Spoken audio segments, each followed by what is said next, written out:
Hi, everyone. I am Kelly. This is Two Broads Talking Politics Live. So we've been trying this for about a month now, trying to do some live episodes here. And I am thrilled today to be joined actually by a returning guest to Two Broads Talking Politics. This is Aisha Yaqoob Mahmood, who is the Executive Director of the Asian American Advocacy Fund. So hi, Aisha. How are you? Hey, Kelly. It's so good to be back on. Thanks so much. Yeah, of course. So let's catch up for just a minute. Last time I talked to you was a little over 2 years ago, and you were running for State House in Georgia.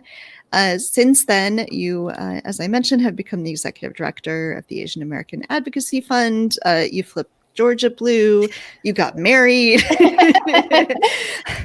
So some people, when they lose a race in Georgia, threaten the Secretary of State to, try to get votes thrown out. And you instead kept organizing and kept working. So what is the work that you've been doing in these past 2 years? What is Asian American Advocacy Fund, and what are you trying to do? Yeah, well, first of all, thank you so much for having me back on. I can't believe that was 2 years ago. It seems like so much has happened since then, but I think the really important thing is that I've always been doing this work. So even coming into running for office, I did that while having a couple of years of organizing experience under my belt. And that was really what propelled me to even run for office in the first place. It wasn't, obviously, it was to make sure that I could get elected and help make really important policy change at the state level. But it was also to make sure that the needs of my community and the needs of immigrant communities were being uplifted. That has stuck with me, as you said, since even losing my election. And it's funny because there's a group of us that have lost elections recently, and we're joking about how, I've lost an election, but I'm not threatening the Secretary of State. But, some people do that. But since then, honestly, my world has taken a little bit of an interesting turn. So I came from the perspective of nonpartisan, very issue-based advocacy, and really focusing on the issues as it relates to our communities, but not necessarily putting a candidate perspective or a candidate frame in my organizing, right? That was always a C3 nonpartisan space, as we call it. After running for office, it was very hard to go back to being nonpartisan in that way. And I wanted to be able to do more and to be able to say more when I was organizing. So I shifted into a little bit more of a partisan space where I am still able to continue organizing on issues, but able to put some politics behind it, and specifically electoral politics. And so the Asian American Advocacy Fund is an affiliate of the organization I used to work for. And it really got started in 2018 as well around the Abrams campaign, when we had launched our Asians for Abrams campaign to help get Stacey Abrams elected. And that was really our first opportunity to bring in both issue-based advocacy with really specific electoral organizing for for a very candidate-specific way. And so I've been able to take my experience as a candidate, as well as my background in issue-based advocacy, and really put that into my work now. And I get to talk to candidates who are running for federal level all the way down to county commission, school board, district attorney, and sheriff, and really make sure that we're testing them on issues that we care about at the very local level, but also testing them on the big issues that everyone's talking about. And I think the key importance of the work that we do is that we're talking to them about the very specific issues that impact immigrant communities that maybe they're not getting asked by other communities or in other spaces. And so we can really help educate candidates and help educate their perspectives on our issues and make sure that we help get the right people elected. So that's what we did this cycle. We endorsed over 50 candidates from local all the way up to state and federal level. And we're continuing to do that now for the runoff and making sure that we can get John Ossoff and Raphael Warnock elected to the U.S. Senate. Yeah, I think we all want that to happen. Yeah. All eyes on Georgia right now. Yeah. So, Asian American is a pretty broad term, of course, and there's been a lot of sort of teasing out what Latino means and how that's a bunch of different populations and isn't, sort of one single monolithic group. That's true, of course, of Asian American groups as well. So what all does that encompass when we're talking about Asian American Pacific Islander voters?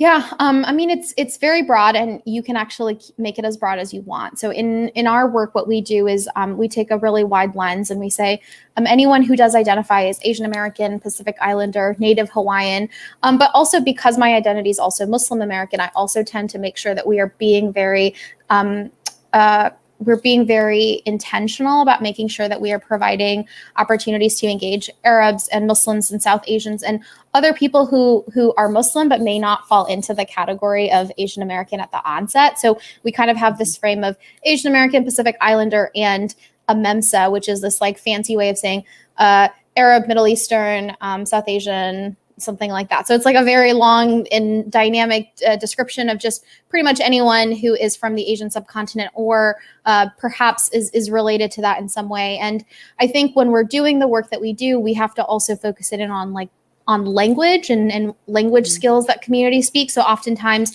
we are able to do specific work across some of those identities because they have shared languages or shared dialects sometimes. So for example, within Indian and Pakistani communities, we can kind of do some very very specific linguistic outreach because they have similar languages, but when you're doing it in writing, it doesn't always look the same. So there's some similarities and overlaps that we can make, but oftentimes we have to do very specific ethnic outreach with ethnic specific volunteers and staff. And so, similar to organizing in Latinx spaces where you may need organizers from different familiar backgrounds or country backgrounds with their own contexts and own experiences about how to organize their own families, we have to do that within different ethnic groups. So we have an organizer specifically organizing in Korean spaces, or another one specifically organizing in Indian spaces or Vietnamese spaces, because we recognize that as broad as our organization is, when we do the work and when we do the outreach, we have to get very minute and make sure that we can adequately talk to them, not just in their language, but also with the right frame of mind. So, there's been a lot of focus in Georgia, a lot of people suddenly realizing Georgia is a blue state. I've been trying to tell them that for a while. And there was a lot of focus, of course, on Stacey Abrams, who has been doing terrific work. But it's not just Stacey alone, right? There's a whole group of you who've been doing really incredible work and really long-term work. This isn't something that like a month before the election, you just wake up and go, okay, we're going to knock on some doors now. What does that sort of sustained involvement look like? And what could some other states learn from that? We've seen this great movement in Georgia, in Arizona, but then we see states like Florida that year after year after year, we say it's going to be a swing state. It's going to be a swing state. And, and then it seems like a lot of what happens in Florida happens right before the election instead of this long term. So what does that look like to really get involved in those communities? It's a combination of things. It's definitely a focus on long-term investment that we have made as organizations, and not necessarily with a lot of investment from other folks.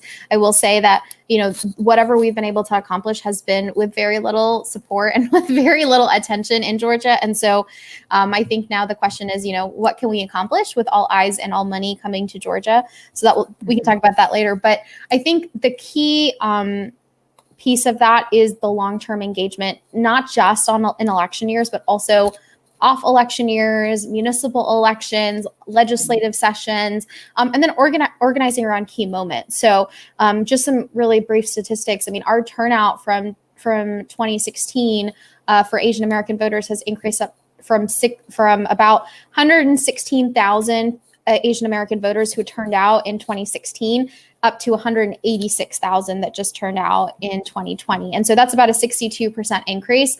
A vast majority of those people are newly registered voters. They're first-time voters, or they're voters that just don't vote as often. And so it just shows how newly registered voters have made up a big part of that population. I think we had about 80,000 new registrations just within the Asian American community over the last 4 years. So that means it's 4 years of not just complaining about a Trump presidency, but really turning that moment into organizing and turning that into opportunities for engagement. And I'm not going to lie, it did motivate a lot of people to get involved and finally register to vote. And that had been the basis for a lot of our conversations leading up to November. But it's not just that, it's that our communities, to be honest, we're not used to winning. And so we always have to work hard. We work hard with every loss, we work hard with every win, but we know that unless we put in the work to talk to our communities, no one else will. And I think that was very clear that because of the work of organizations on the ground, that's why we won Georgia with the type of organizing happening in communities of color. That's why we won Georgia. And so I think that's a key anywhere in the country, is making sure that investments are being made within those grassroots organizations, within communities of color, and making sure that it's not just 6 months before an election, making sure that there is that sustained investment year round, and also between election cycles. I mean, we're obviously knee deep in our runoff right now, but the long game for us is making sure that we can get, hopefully, Stacey Abrams elected as governor in 22, and then keeping a hold of Warnock's eventual Senate seat, because most people forget that that's just a special election and he would have to run again in 22. So we're thinking about that. We're thinking about having to protect the presidency in 24. So for us, it's about maintaining the talent that we've grown in our communities, but also the institutional knowledge and the organizing knowledge that we've built on, and making sure that that stays within our organization so we can grow on it and grow our communities as a result. Yeah, so, there's probably good and bad that could come from increased attention in Georgia, right? The good is hopefully more money, and we can talk about what you can do with more resources. The bad, of course, is the potential that other people will want to come in and tell you how to do things. And of course, the reason Georgia turned blue, as you just said, is because the organizers on the ground turned it blue. So, what are the sort of pitfalls? Are you seeing that sort of thing happen already as we move into this runoff and everybody wants to look at Georgia and say, I got to do something. I can flip the Senate by helping in Georgia. What does that look like? And how do you make sure that the attention stays on the organizers who are in the communities who know what they're doing? I will say that overnight, a lot more people have become experts on the state of Georgia.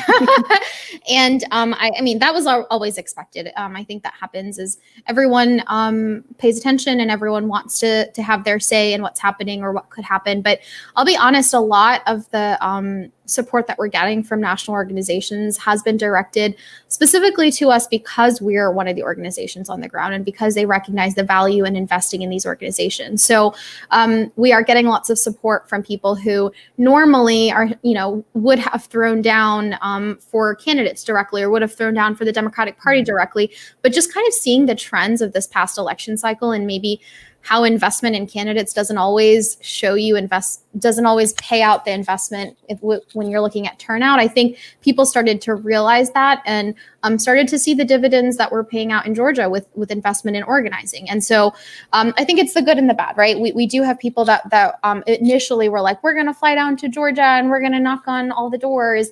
And then we had to say like, hang in there. I mean, it's like, it was really uncomfortable like the first few weeks because we were coming off of a major election as everyone else was, and we were getting our plans together and trying to make sure that we could come up with a campaign that was reflective of what our communities need.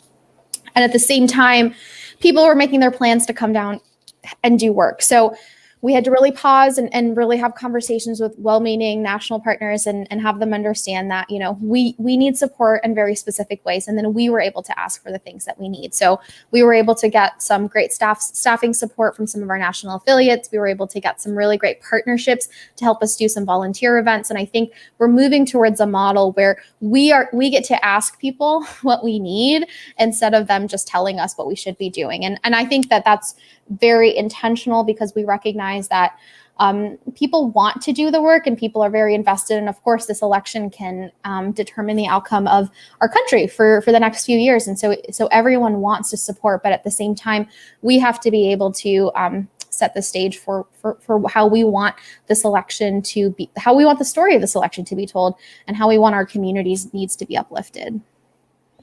So if there are people, there are lots of people who want to know sort of what do we do? How do we help in Georgia? Is are monetary donations the best way for people outside of Georgia to help? What does that look like? Yeah, that's always helpful. We are currently raising money directly for our PAC right now. We have launched an Asians for Asaf and We're Not campaign that we're running directly out of our PAC. But we also need volunteer support right from your home. A lot of orgs are supporting us by doing volunteer phone banks and text banks and things like that. And we have so many people that we need to talk to remind them to get their absentee ballot requests in or to remind them about early voting. So there will never be a shortage of phone calls to make. So we always appreciate that support. And helping us make sure that we can continue to tell the story of why Georgia turned blue and why Georgia will continue to stay blue, and it being very much rooted in the stories and the organizing in communities of color. Are there specific language needs that you need from volunteers? Yeah, we are very much interested in people who have language skills in Korean, Chinese language, different dialects of Chinese languages, Vietnamese. We have multiple different South Asian languages that we are trying to reach voters in. So Bangla, Hindi, Urdu, Gujarati, any of those things. And we have a really great volunteer form that can kind of help capture that and make sure that we can get you in the right place. But also, if folks don't have language skills, we're happy to also take people who can make calls in English. We do a really good job of cleaning up our lists to make sure that we can do very language-specific phone banking. But at the end of the day, there's always people, especially young people, that we can just reach in English and in general. Will you be doing door knocking in this run up to the election? Yes. So that was one of the things that we missed out on in the general. We had made a decision because of COVID that we didn't want to, that was just something that didn't make sense for us at the time. With so much more support this cycle, and with it being such a short time frame, we were really, really insistent on making sure that we could get back to the doors because we want to make sure that we touch our voters in the most impactful way possible. And that's always been at the doors. So we've actually already started knocking this past weekend. Our goal is to knock on at least 100,000 doors by January 5th and make sure that we talk to voters in the 5 counties that we work in the most, which is generally the metro area. And then make sure that we turn them out, people that turned out in November, and then also people that may, for whatever reason, didn't turn out in November. So we're talking to everyone. We need to make sure that all of them turn out, because if we can sustain that turnout, then we can really win these seats. What do you think? I mean, it's a guess, I know, but what do you think turnout will look like? It's such a weird, often runoffs don't get as much turnout, but this is such a part of a conversation that everyone is having. What might that look like?